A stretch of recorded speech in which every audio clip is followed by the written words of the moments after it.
Hey y'all, look at this. This shit is funny. All of a sudden, I have these dark marks under my eyes. I got aloe vera on, and I know I probably look horrible to y'all, but oh well. This is what's called real life lifestyle vlog. What's up, YouTube? It's Brandalyn. My eyes are also probably puffy because I just got out of my prayer closet. And I don't allow myself to cry much these days. So when I knew that I was going to have that moment, I went ahead and got in my prayer closet to have it. So I will be praised and protected. It's been a little while. I can't remember my last video. But, if you don't know what a prayer closet is, if you're a spiritual person, a believer, who believes in prayer, positive thinking, however you want to do it, you can designate a closet in your room to be your private space so that you can talk to God. Or if you just want to do affirmations, that's good too. Please note that when I say God, I'm talking about the universe. I like to designate the name God. Even though recently one of my good friends told me that, we're demigods, which that's not the first time I heard that. But you know what I mean when I say God. Anyway, I am exhausted. You know how they say everything gets worse before it gets better?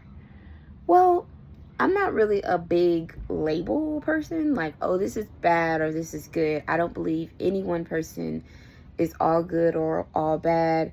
I just really don't like labels these days. But definitely myself, I've been praying to raise the bar every day, not every week. I had to go to every day because, the ninja's on my back. It needs to be every day. And that's really been helping me.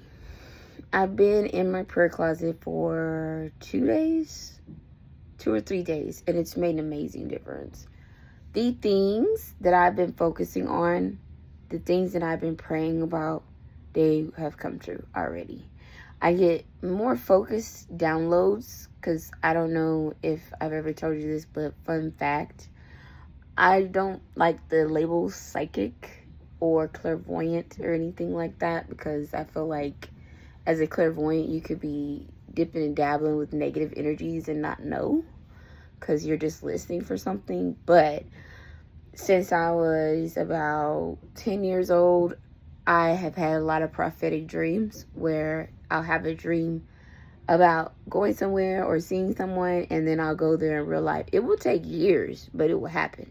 But one thing that I've realized that I've gotten closer to God, which is surrender myself in my life to be obedient, regardless of the cussing like a sailor and being sassy as hell. I serve God. Okay? What does that mean? I serve the greater good and future of humanity according to the spiritual laws of the universe. But since being very young, I've been able to see things and, I tell people things, and the closer you get, you'll get downloads where God will tell you things about people you just met, about situations you've been in, maybe for years, but now that you're having a more close relationship with him, things are making sense, and a lot of people refer to it as a spirit of discernment. My spirit of discernment is extremely sensitive because I've been through a lot of shit in my life. So I can spot a bad person or a situation that doesn't seem right from like 5 miles away. It takes no time. You get to the point where you're standing next to someone and you can literally feel their vibration is not appropriate or it's not positive.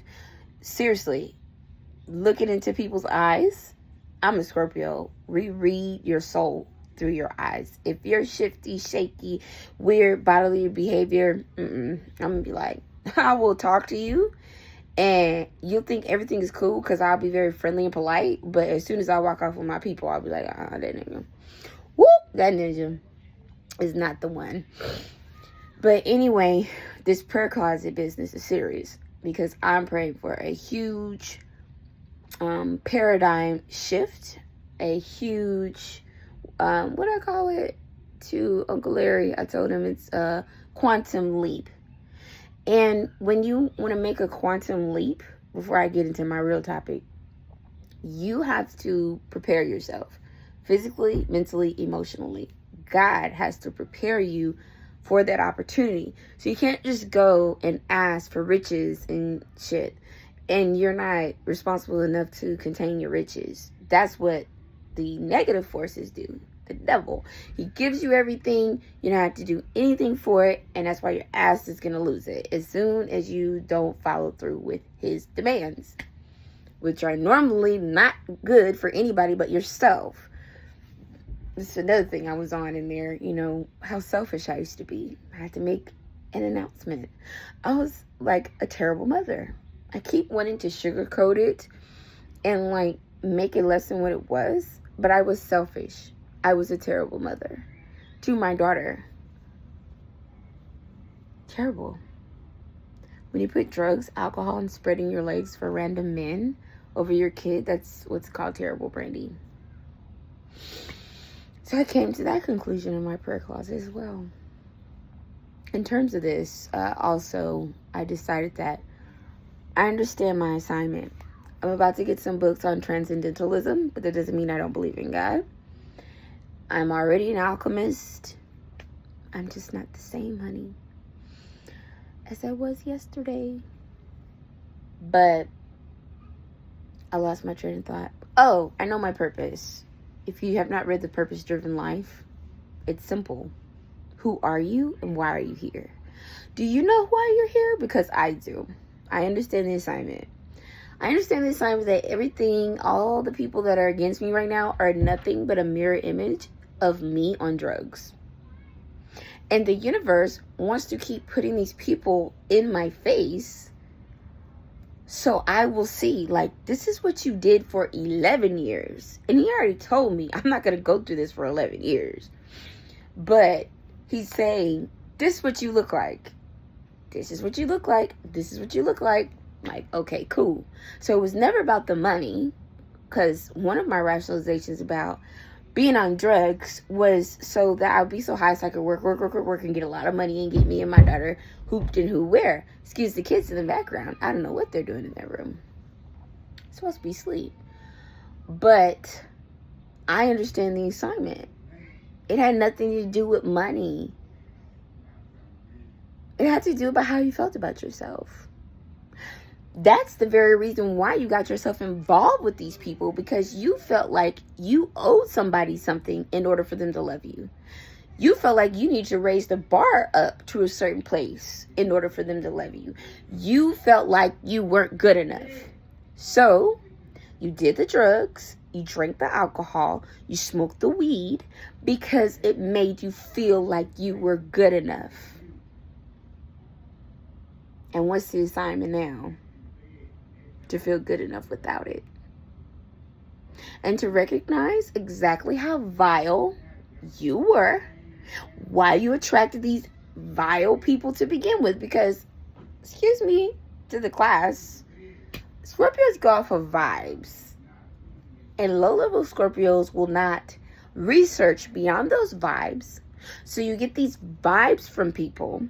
You think they're cooler than you, and you start doing all this asinine shit so that you can be with them wherever the hell they're going. Even if it's hell, you're just going because you didn't feel good, sis. You didn't love yourself, sis. That's the assignment. You see all my dreams back here, bruh? It's not a game. Like, I'm sorry. Let me see if I can do it. Yeah, I can't zoom in right now, but that pink, that's a jet. And I really don't care what anybody thinks. They think, oh, she's never going to get there. We're not going to let her get there. Watch me. Because now that I'm free of you, I can move on. Now that I'm free of the spells that bound me to you, the spells of insecurity, the spells of false love, the spells of alcohol, the spells of drugs, I can move on and let go. I understand the assignment is not to live my life for me. My purpose here is to be a part of the betterment of society and humanity as we know it. And if you look at my books, at my talks, on my podcasts, I'm going over 10 minutes. Everywhere, it's always been that. Until I was messing with you. You didn't think about it that way, huh? Until I was messing with you. And drinking and drugging so I could mess with you. It was always that. Peace, prosperity, and promise. That's my main affirmation every day. It took me 29 years to love myself. That was the assignment. So anything, big or small, that I do from that day forward, which was November 9th of 2022, anything that I do over that is a bonus, my ninja. It's a bonus. Everything that I'm doing right now, it's a bonus because I already accomplished the assignment. And now it's just maintenance. Now it's just maintenance of what I learned. Now it's just maintenance of more abundance because I'm going to continuously learn. I'm reading a great book right now. I can't think of the title of it, but it's amazing. It's about building wealth. Anything over that bar was already finished. And then I tricked myself again with my own witchcraft that even that wasn't enough. You're not good enough till you get the money. It has nothing to do with the money. Money is the easiest thing to get. If a woman wants to make money, she has no skills or anything. All she has to do is go to a strip club. Money. Instantly. It's not about the money. It's about the principle. When you keep seeing unscrupulous people around you, that's to remind you about how unscrupulous you were. How cantankerous you were. So you never do that again. Because that, my friend, is the assignment. We're not here to hold on to senile ideas, fixed ideas. It's bullshit. That's you being selfish and egotistical and narcissistic. And you need that person to feel some type of way about what they did or what happened with them so you won't be alone in your feelings. That's not the assignment. You notice that you just came up in the last couple of sentences that I used like 6 times? It's not about you. It's not about you. And I think along the way, we forget what we're here for. And some of us have no idea. So, I would advise that if you're living a selfish, cantankerous life, where it's all about what you feel and what you want, that you get in some books, get on your knees, go for a walk in nature, and figure out what the fuck are you really here for? Because then out the door goes the grudges. Out the door goes the narcissism. Out the door goes the egos. Out the door goes mental illness if you really want to go there. And I would know. You know I know. I understand the assignment, baby. So whenever you watch this video, reclaim your week. What can I do to make myself be at peace with whatever I have going on in this shell, in this matrix, this simulation of reality? What can I do that doesn't involve blame or reason or logic tied to another person? Because if that's what you're doing, you don't understand the assignment. Check it out. My birthday will be in 10 days by the time you see this. And if you listen to the In All Honesty podcast, we're going to have a special edition episode on Halloween night at 8 p.m. Come help us understand the assignment.